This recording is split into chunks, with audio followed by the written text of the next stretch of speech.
The healing power of defiance.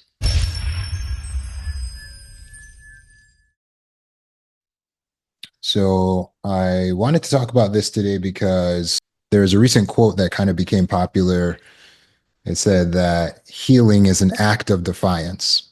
And I thought that was good because there is a important aspect of defiance when it comes to healing from complex trauma, CPTSD, and so on.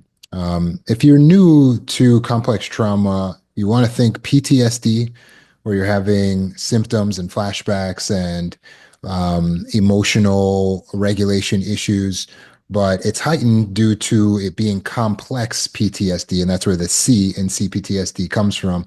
It's complex because you're going through trauma through a long period of your life, kind of like a prisoner of war.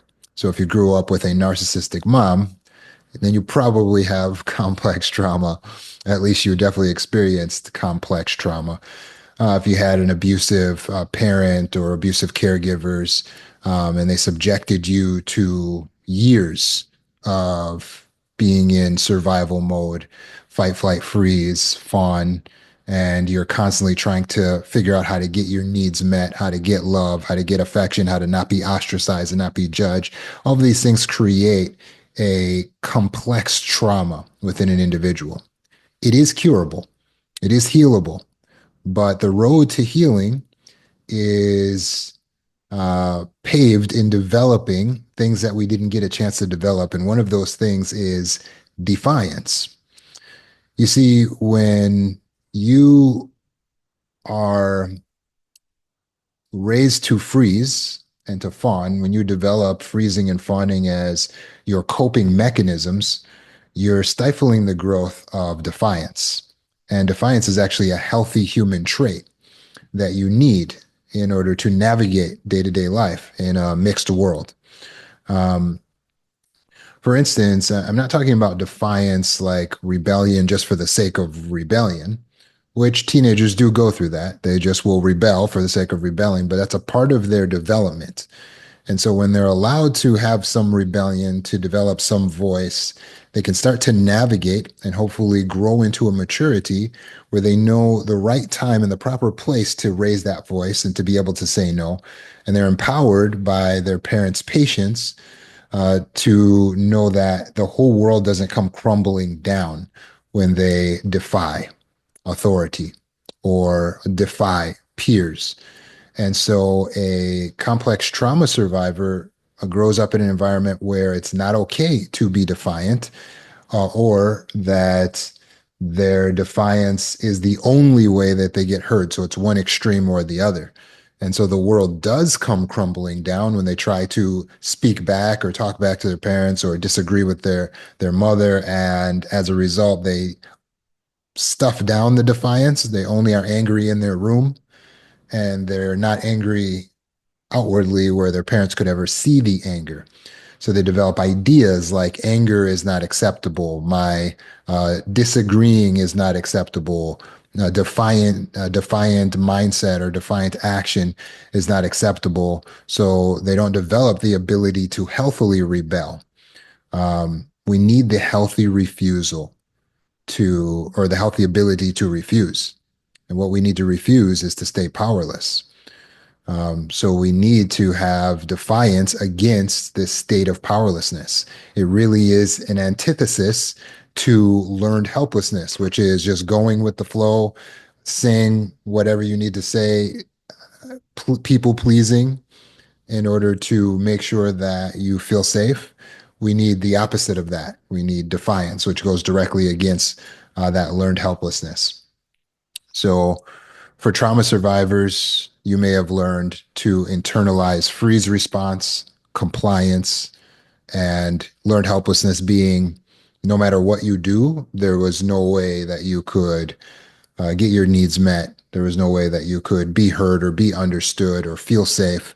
And so you learned not to try, just to give up and to feel like there is no hope, no help for you. All of that is learned helplessness. And as a result, we develop what's called a victim mentality moving forward in life, where we always sort of find a way to position ourselves as a legitimate victim or someone who's being persecuted or bullied. And we'll talk a little bit more about that. We might develop a very deep fear of authority um, because the authority was really over the top with our parents who were authoritarians toward us. So choosing to say no, learning how to say no, helps your nervous system to be more regulated. Learning how to say no helps your nervous system to be more regulated. Be kind of like if you boiled a pot, but you put a top on the pot and then you taped the top shut and you sealed all the holes. What's going to happen to the steam inside the pot? It's going to become pressurized, right? And that pressurized steam is going to look for some type of escape, some type of valve. And if it doesn't have any valve or escape, it just creates so much internal pressure that eventually it could be explosive and dangerous. The same thing can happen to a person that squashes down, suppresses their needs, and doesn't say no or doesn't speak up for what they want. They're creating so much internal pressure, and that pressure is going to need to be released, and then it's going to come out in a way that's dangerous. When we develop our ability to be defiant, then we restore our sense of agency. In other words, you get to choose what you accept and what you don't accept anymore. So, again, this is healthy defiance. We're not talking about destructive rebellion. We're not talking about going against rules just because there was a rule and you didn't like that there was a rule. We're not talking about pathological demand avoidance where you just try not to do what someone said to do because they said to do it. Healthy defiance is grounded and intentional. It's I protect myself. That's healthy defiance. I don't allow myself to be uncomfortable. That's healthy defiance. I don't allow me to feel uncomfortable. It's not about harming others. In fact, a person who's healthily defiant doesn't want to harm others. They just recognize their main objective is to keep from themselves being harmed. So, healthy defiance allows you to stand your ground, to refuse self harm, to refuse silent suffering, to refuse allowing the pressure inside that pot to build up because you don't want to say no. You don't want to make anyone else feel uncomfortable, right? And you don't want to speak up. And now the pressure is building up inside of you, leading to a disastrous outcome. We need to be able to get away from people that gaslight us. That takes defiance to walk away from people, especially it could be our coworkers, it could be our family members, it could be our friend group. We need to be able to get away from them because they're gaslighters. Gaslighters are people who try to convince you or others of an untrue reality. That's extremely unhealthy, especially when they try to make you believe that you're crazy or that you are sick. That's gaslighting. We need to run away from people like that.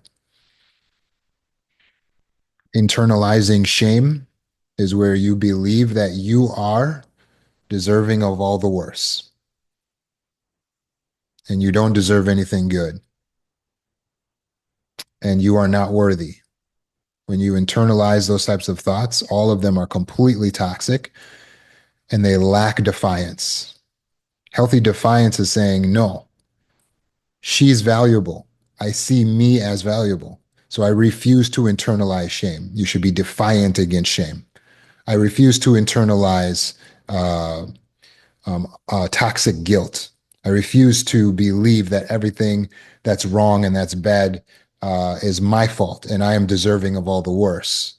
I don't accept that on myself. It takes defiance. So we need to awaken that defiance inside of you. Hopefully, you're starting to feel that defiance awakening inside of you right now because healing is an act of defiance. We need to develop the defiance in order to heal because we have to go against the norms, go against the feelings.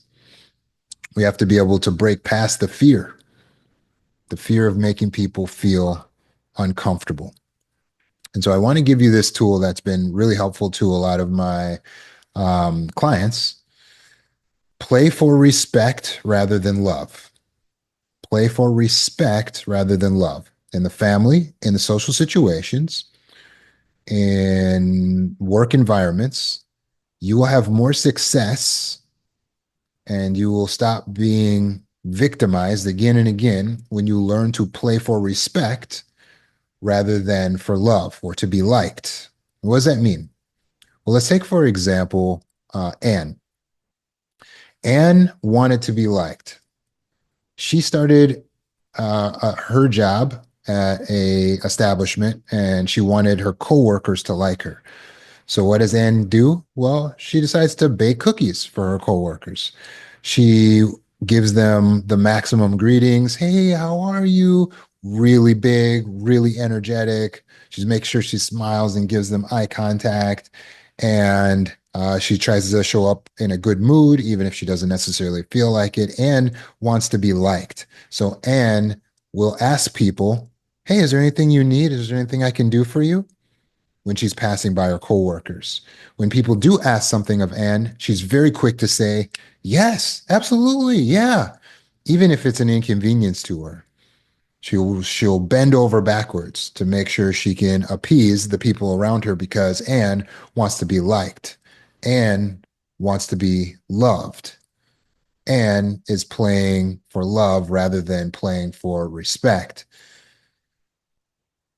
Lisa, on the other hand, who started at the same time as Anne, is very different.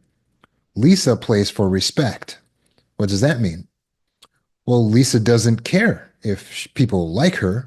She cares that she is respected. So she carries herself very differently. She greets her coworkers out of kindness, but she doesn't go over the top. She just kind of gives them a little head nod, little wave, and that's it. She doesn't bend over backwards for her coworkers unnecessarily. She certainly didn't bake anything for her coworkers. And she doesn't ask her coworkers if they need anything from her. She just focuses on her job. In fact, her famous phrase is that in my job description? So when people come to her and they ask her to do things, including her higher ups, Lisa pauses and she thinks, she analyzes, do I want to do this? Do I need to do this? Is this in my job description? As a result, how do you think people respond to Lisa? Well, they have a little bit of respect. They respect Lisa. They don't want to rub her the wrong way. They're careful about what they ask of her. And Lisa doesn't care whether or not people like her. In the end, who do you think was more likely to get assaulted, used, and abused by their predatory boss? Anne, the one who wanted to be liked, or Lisa?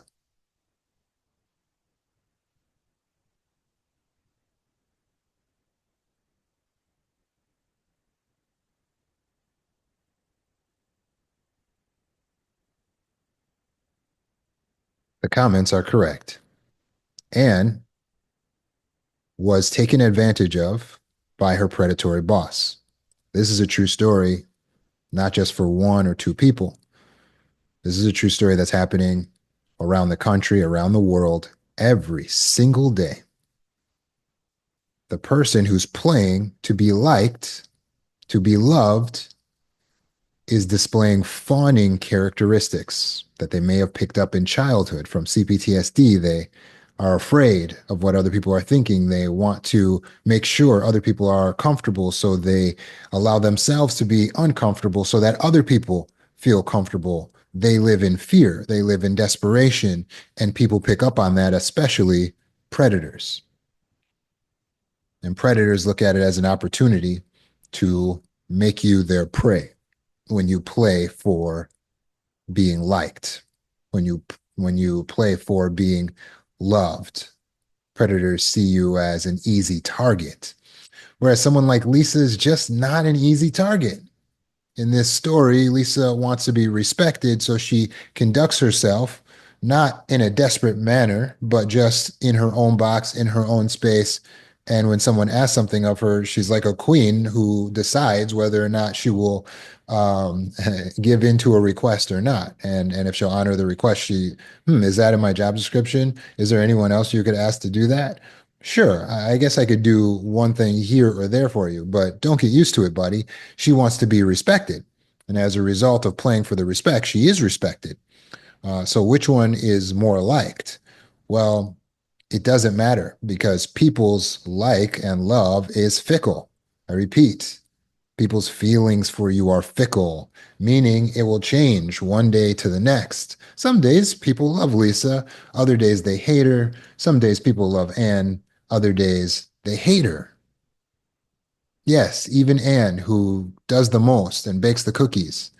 They love her cookies, but they don't love her. That's what happens when you play to be liked.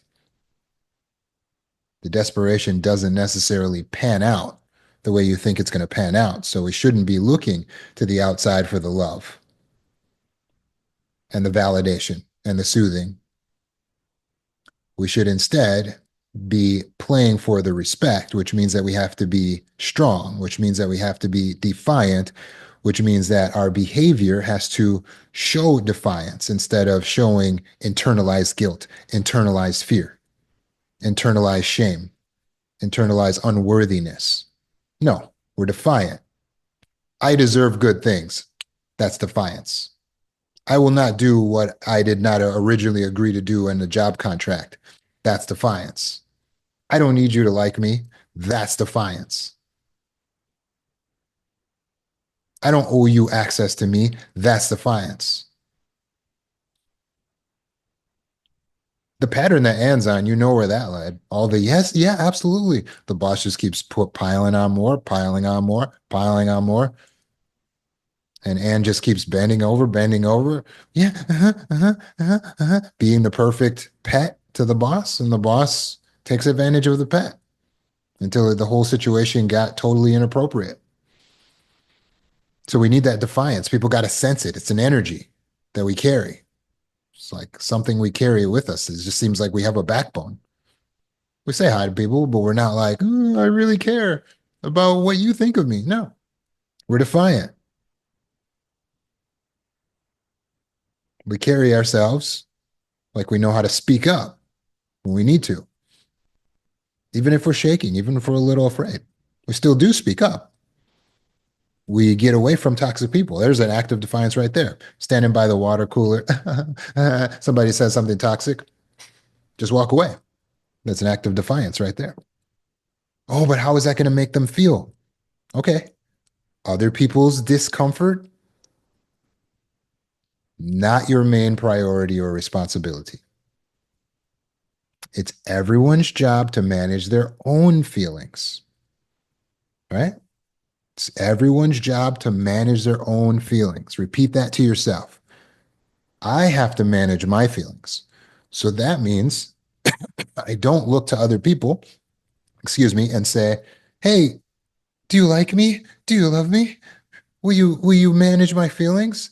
Can I talk to you? Can I vent to you?" No. I manage my feelings alone by myself.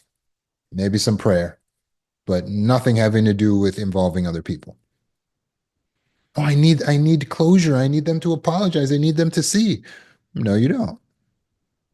That's relying on others to manage your feelings. So when we free ourselves from that, we distance ourselves from feeling like we rely on others, then everyone manages their own feelings. Now, is it my responsibility to make sure you don't feel uncomfortable when you ask me for something? No, because obviously you didn't care about my discomfort when you came up to me and asked me for something. So why am I now bending over backwards not to make you feel uncomfortable? The answer is no. For what you asked for. No, I'm sorry. Can't do that. I can say it nicely. Oh, I'm sorry. I don't think I'll be able to. That's fine. But beyond that, I don't have to micromanage your whole feeling situation. I accept that you might feel a little uncomfortable. And see how I gave it to you easy? Like, because I know you might feel a little uncomfortable, I say, "Hey, I'm really sorry. I'm really sorry. I don't think I can do that." Or I'm going to have to get back to you on that. I'm not sure right now. I don't have an answer for you on that right now. Well, what about blah, blah, blah, blah, blah? I don't have an answer for you on that right now. I'm sorry. Making sense? It's defiance. It's soft defiance, but it's defiance. It has a backbone. It's the ability to just tell people, park it right there, calm down, take a little break. In this way, we reclaim our self image. I'm not broken. I'm becoming. We're choosing authenticity over people pleasing. We do that by waiting 5 to 7 seconds, by pausing to allow the cerebral cortex to boot up and allow us to even access and understand our feelings. A lot of times, people don't even understand their feelings. Many trauma survivors just, oh, I feel something, do something. And they just immediately start acting. And that's how they get into pleasing and agreeing and saying yes. They're just trying to relieve the feelings. They don't know even what their feelings are. Take a minute. I don't know how I feel about that. I don't know how I feel about this. Hmm. Take a moment, just like that. Make people wait. Sometimes when Lisa would make people wait, they would just walk away. They would say, "Hey, Lisa, do you think you could make some copies of for me of the latest flyer?" And Lisa would go, "Hmm." And then they would go, "Actually, never mind. I can do it because I'm passing by the copying room." You see what Lisa did there? She just paused. That's sometimes a boundary right there, just pausing, right? We choose authenticity over people pleasing when we take a moment to pause and reflect. So, what's one way that you were trained to obey, submit, and stay quiet? Can you reflect on your past and look at how you may have been trained to just not be defiant, to just be obedient, to just be submissive, to just stay quiet?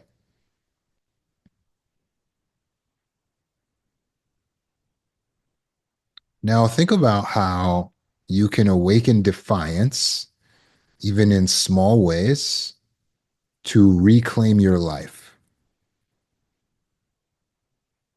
Think about how you can awaken defiance, even in small ways, to reclaim your life.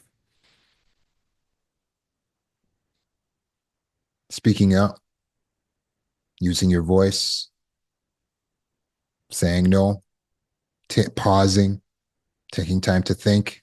These are acts of defiance. Choosing to heal, not to go back in the same pattern. Stop calling your abusive dad. Some people still call their narcissistic parent to talk. Don't talk to them. Don't talk to them. Don't talk to them.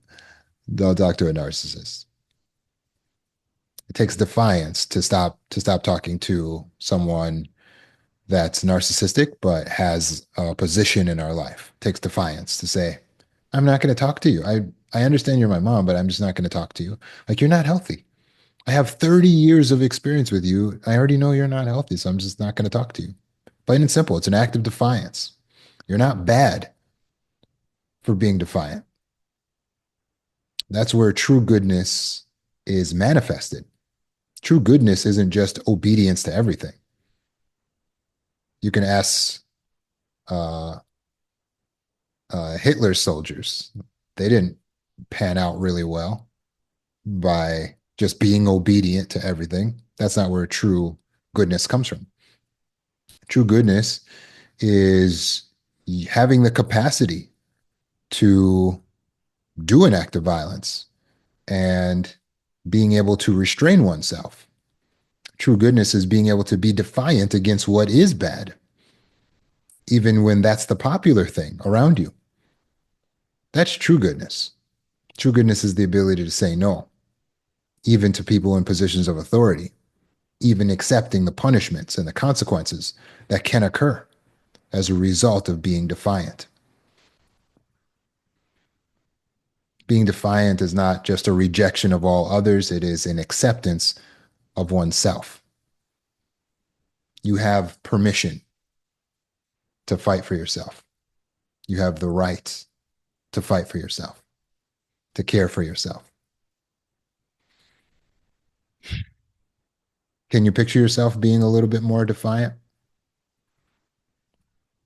The main thing that probably holds most people back is just fear. So, how do we get past fear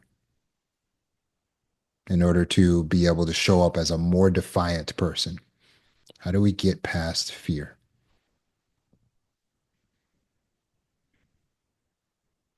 First thing you want to do is pause, stop, stillness, thoughtfulness, observance, patience. That's right.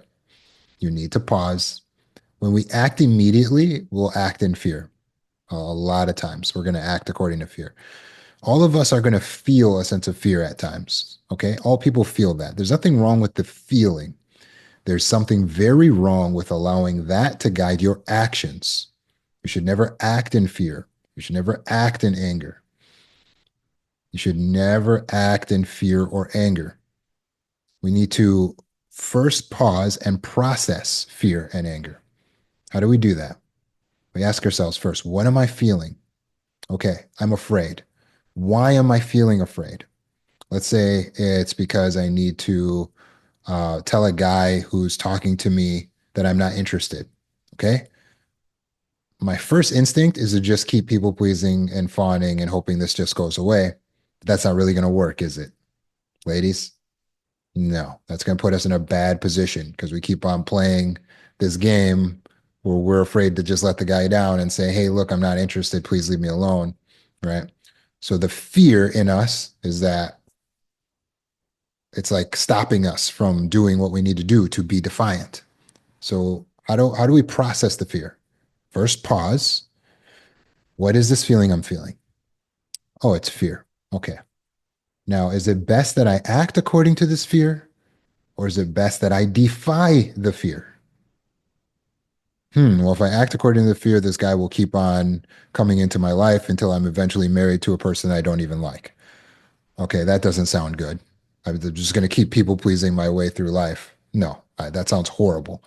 Okay, so what if I defy the fear? Oh, actually, the faster I defy the fear, even though it's going to make him uncomfortable, that's what gives him the ability to walk away and me the legal right to enforce that he has to walk away. I have to defy my fear. I have to speak up and say, no, I'm not interested. And bam, you realize that the faster you do that, the better, because it's going to only get harder and harder as you keep on going along with this guy and capitulating to all of his demands. Making sense? That's processing the fear. Okay. And as you process it, now you alternate the fear as a motivator to actually the scariest thing is not that I make him uncomfortable and that I say no to him or that he gets angry at me now. The scariest thing is that I end up married to this guy that I don't even like, or something else that will happen down the line because I fawned too much. Now we've processed the fear, and now it's motivating us in the right direction. And we speak up and we say, hey, listen, and I'm trembling, I'm shaking. You're a really nice guy, but I'm not interested in you in that way. Okay? Bam. Walk away. Oh, oh, oh, oh wow. Now my life can go on in peace. I don't have to continue to express myself. You see how we did that? What if it's anger? We never want to just act in raw anger. We need to process the anger. How do we do that? Pause, stillness, thoughtfulness, observance, patience. What did this girl just say to me? What did she just call me? Hold on, what am I feeling? Oh, I'm feeling anger right now. Oh, okay. If I just act in my anger, what will happen? Well, I'll get violent either verbally or physically with the girl. Okay, but if I process this anger, what's deeper underneath the anger? Well, I feel embarrassed, like she's shaming me, like she's making me feel ashamed by calling me that name. Yeah, but shame is toxic. I don't need to feel any shame. Yeah, I'm not beneath anyone. Her name doesn't reflect anything about me. Her name just reflects something about her. Apparently, she's has some issue or is going through some problem that she would call someone that. Because I would never call someone that. I don't need to be ashamed that she called me a name. Those are her words. This doesn't change anything about me. All right. So what's the best thing for me to do in this situation? Well, if I act in my direct anger against her, then I could do something I regret and end up having to apologize to the person who wronged me. But as I process this out, if instead I just walk away from this confrontation, although that's scary, I can allow my defiance, fueled by a processed anger, to actually protect me because it will actually do me the best. It will actually get her the worse for me to just ignore her and walk away. That's the best thing all around. It allows her to learn, but mostly it protects me. If I get in a confrontation with her, that's the worst thing. So now, what does my process anger fuel me to do? To be defiant and to just walk away. And that's true defiance. So allow your defiance to wake up by pausing, processing your feelings, and not acting immediately in the first emotion that comes to you.